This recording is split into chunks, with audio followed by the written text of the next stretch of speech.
G'day ladies and gentlemen, welcome back to the second channel, The Buttsman 2. If you're new here, consider subscribing because it's just full of some great bloody content, let me tell you that right now. But today's episode is all about a follow-up that happened from the main channel. I was talking about Lizzo and the body positivity movement. And you know what I decided to do? I decided that it would be better for me, rather than being negative about all of those people, is to come out and actually try and help people out. And that's what I have decided to do. But also, I really wanted to use this channel now as the new Blokes Health. And now, for people who haven't been around for a long time, Blokes Health was something that I developed a couple of years ago, and it was going to be all about just helping men develop their mental health, physical health, all that type of stuff. And it's open to ladies as well, don't get me wrong. But I think that someone needs to be out there trying to help blokes through these types of things. And if someone who, as myself, who has suffered from some mental health problems and weight problems and all that type of shit, and psoriasis problems, poor Butterfield,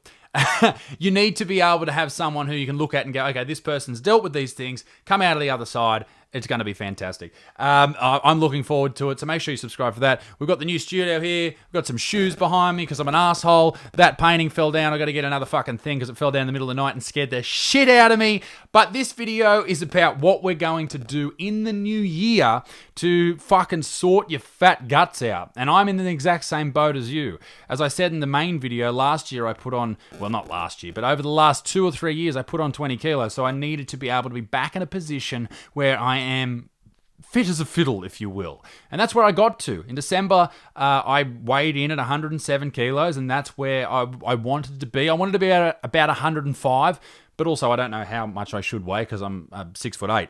Anyway, so what we're going to do is we're going to go through number one, diet, because you can't out-train a bad diet, and then we're going to look at the exercise program that I've been utilizing. So, as for the diet, I would recommend, and consult your doctor. I don't know what I'm talking about. I'm an asshole, etc., etc. Get on the keto diet. The reason I say that isn't because of this magic bullet theory that the keto diet has around it, although I did find it very helpful in the first time I used it when I lost almost 40 kilos. I think it's just a great way to control calories and to eat in that calorie deficit, which at the end of the day is what we're all trying to do. If you don't know what the calorie deficit is, it's basically if you keep overfilling your car with petrol, it's going to start overflowing, isn't it? It's much like your fat guts, just overflowing. So basically, the general idea behind the calorie deficit is to work out how many calories you should be having a day and then lowering it by between 5 to 25%, depending on how fucking hardcore you want to go. Now, the reason I ate the keto diet, as I said, is it's very easy to stick to. You can't eat carbs, you can't eat sugar, you can only eat a certain amount of foods. For me, it was basically nuts, meat, veggies. Fucking it, all right? Bit of cheese thrown in, but cheese is very calorie dense, so be fucking careful. I weighed out the other day what 1 serving of cheese is, and it terrified me. So you cut out all the carbs, and then you just lower your calories. You will start to lose weight from that. What I added on top of that, now I was on some epilepsy medication, which actually made you gain weight. That's what I found from it anyway. So I thought it was going to be actually quite difficult. What I found really helped me, though, was including intermittent fasting into that regime. Now, by doing that and not eating every single day until about 3 o'clock in the afternoon after I had trained, I found that the weight started to fall off a lot quicker because I wasn't eating the intermittent fasting diet alongside the keto diet for probably about 50% of the diet. And then when I found that I transitioned into that, I found that the weight dropped off a lot quicker, and I saw a lot more positive results a lot quicker. So I would recommend doing that. Start slow though, don't freak your body out, but you can do it, you'll be okay. Now, there's a lot of people who have all this information online, and you can go and find it yourself. It's not hard, and they will go into detail about exactly what you can and can't eat and how you should eat it and when you should put it in your fucking mouth and all that type of shit. And I'm just going to give a general overview. But the most important part that I found with this diet and this regime of mine was the gym training, all right? It was training in the gym every single day, 6 days a week. I'd have 1 day off, and that was just to fucking, I don't know, watch Netflix. And that was my main sort of setup now throughout that. So what I did was I provided, in the main video that a lot of people saw, is I provided a PDF of exactly my gym program and how it started. Now it's a little bit different. I've added some different exercises in. They talk about volume in the gym. So some exercise you might do a lower weight, more reps, all that type of shit. But to start off, if you need to start, number one, I think is a lot of people freak out about going to the gym in the first place. man, no one gives a fuck what you look like. Go and train. All right, that's number one. Number two, I completely get this as well, is finding the motivation. But if you stick to it for 30 days, just a month, that's it. Stick to it for 30 days, it will become part of your day-to-day life and you will be able to do it. Now, a lot of people are in a lot of different situations. Sometimes people work late, work early. You will find a way to do it. I promise you that. You will find a way to do it. But consistency is the key here. None of this matters. The diet, the intermittent fasting, all the weight, working out, all that shit. None of it matters if you're not consistent. Let's go through the workout right now. It's a very simple push-pull leg split. So it's very, very normal. It's not something weird or anything like that. But on Monday is leg day, ladies and gentlemen, the first leg day of the week. Now, I know a lot of people go into the gym and they'll start doing chest on Mondays and shoulders on Tuesdays. Your body recovers a lot quicker than you think it does, so you can train a lot more and you will be fine. So you should be hitting each body part twice a week. Legs, Monday. Let's run through it right now. Warm up. Jump on the treadmill. Jump on the fucking Stairmaster. Whatever's going to increase your internal body temperature.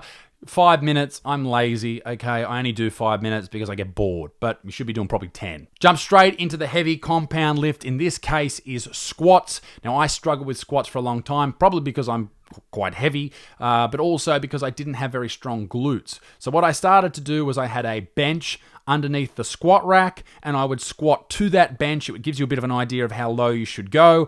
Arse to grass is great if you can do that, if your knees aren't fucking going to buckle underneath you, but also it's not overly necessary unless you're competing as a power lifter. So below parallel is the guide there. Do it on a weight you can do and then increase over time. There's nothing wrong. I started off with 5 kilo plates on either side. Okay? There's nothing wrong with that. Romanian deadlift. If you don't know any of these exercises, fucking Google them, all right? It's not fucking hard. Romanian deadlift is basically almost like a normal deadlift, except you keep your legs straight, slightly bent in the knee, and it works the hamstrings. 4 sets of 12s of those dogs. Walking lunge. Throw some kettlebells on your shoulders or grab on some dumbbells or a curl bar and lunge it out. Work on those glutes. Fire the glutes up, fire the quads up as well. Calf raise. Don't forget your fucking calves, you dirty dogs. Leg extensions, jump into those dogs as well. Not so much about weight here, more about contraction. Focus on the mind-muscle connection. Really think about how hard you're trying to squeeze. Start light. There's nothing wrong with that. And then you jump into some glute thrusts, lay on the ground and do these dogs. All right? Really focus on building your glutes. Because if you've never been to the gym before, I guarantee you have shit glutes. I have shit glutes now and I go all the fucking time. Tuesday, pull day. Right, go to the fucking cables. Work on those lats. Try and work on pulling in to your pull your elbow into your back. But I find the best way to sort of really get that mind-muscle connection is to only grip the handles with these lat pull-ins. If you don't know what I'm talking about, Google it. With these fingers and have the gun out like that. That way you can really focus on pulling into your lats. Now you're going to warm them up and then you're going to jump into some pull-ups, which means hands like that on the bar. Do some pull-ups. Now it's going to be hard. If you've never done pull-ups before, I'd never done pull-ups before. I could only do like 2 in my entire life. Now I do sets of 15. Start with a resistance band. It's going to help you get out of the bottom, out of the shit bit, and you're going to get up from there, okay? Then bent over row. Grab the barbell. USA, fire up. Lat pull downs. Awesome as well. Face pull. This is going to work on some more stabilizing muscles and shit in your back. I don't know, maybe I'm full of shit, who knows. Machine row as well, you can do a little bit heavier there. Shrugs, you can do heavy. Curl bar, let's work on your biceps as well, because let's face it, you got to have good biceps, otherwise everyone fucking hates you. And the curls, the 21 curls are my favorite bicep workout. You grab a weight, I grab about 25 kilos, and you just do full sort of range of motion on the curls, and then you do top half, bottom half, 777, adds up to 21. Wednesday, we are doing chest. All right, we're doing push, which means chest and also means triceps and fucking shoulders. All right, I start off with the cable fly. I find this really activates the chest really well. Do those dogs. Dumbbell press, you can do barbell press if you want. Dips, use a resistant band if you've never done dips before. They're a great exercise. Just be careful. I fucked up my sternum doing them. I don't know if anyone's got any hot tips for that. Incline bench after that. Military press, sitting down, a little bit heavier. Lateral raise, single arm, leaning away from something. So grab onto like, one of the cable machines or something that's obviously stuck into the ground. Don't grab into something that's like, don't grab into some bird's fucking hair. And lateral raise out. It sort of if you are on an angle, it activates parts of the shoulder that you wouldn't be able to activate if you're just standing up normally. And go light. All right. Laying down, skull crushes on the incline bench, followed by a French press, which is a heavier weight over the head like that. Start light, I guess. You don't want to fuck your shoulders up. And a Smith machine press at the end. Lightweight. I know people freak out about the Smith machine. Go light. Burn the fuck out of your shoulders. That's the GO. Thursday, warm up. Boom. We're back to legs on Thursday. All right, let's have a rest on Sunday. The reason I have a rest on Sunday is because my gym shuts for 3 hours on Sunday for some fucking stupid reason, and I always turn up when it shuts. I always have Sunday off. Deadlifts, focus on your form, please. Leg press, focus on your... Push the dog. Who gives a shit? Standing calf raise. You want to do seated calves. You also want to do standing calves because it activates different parts of the calf muscle. Leg extension. Same again. Focus on the contraction. Single leg extension. You can superset these out. Once you've done the leg extension, sets of 12, do the single legs. Lighter weight. Hip thrusts. Right? Heavier. If you've got a hip thrust machine, use that dog. If you've got a barbell, use that dog. Lying leg curl, work on those hamstrings. That's leg day done. Friday, lat pull down. You know what that is. Seated row. You know what that is. Dumbbell row. Pretty fucking simple, right? Rear pec deck. You can do sort of like a superset of these where you're sitting up straight and then you're leaning forward a little bit more and you can work on your traps.